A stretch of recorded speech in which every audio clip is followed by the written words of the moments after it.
4:18-21. Umaasa kahit wala ng pag-asa, siya'y sumampalataya na siya'y magiging ama ng maraming bansa, ayon sa sinabi, magiging napakarami ang iyong binhi.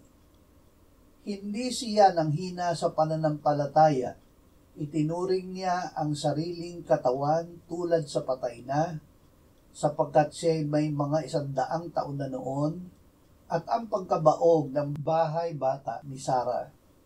Gayunman, hindi siya nag-alinlangan sa pangako ng Diyos sa pamamagitan ng di paniniwala, kundi pinalakas siya ng pananampalataya habang niluluwalhati niya ang Diyos at lubos na naniwala na kayang gawin ng Diyos ang kanyang ipinangako.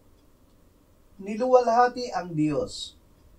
Alam ni Abraham na siya ay hindi na posibleng magkaanak dahil siya ay may 100 taon na at si Sarah na 70 taon na ay baog. Ngunit alam din ni Abraham na sinabi ng Diyos sa kanya na siya ay magiging ama ng maraming bansa at magiging napakarami ng kanyang binhi.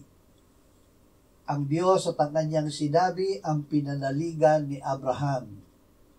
Hindi niya pinag-alinlanganan kundi lubos na pinaniwalaan ang pangako ng Diyos. Kahit hindi pa niya nakita ang katuparan ng pangako, ay niluwalhati na niya ang Diyos at pinalakas siya ng kanyang pananampalataya hanggang maging anak nila ni Sarah si Isaac.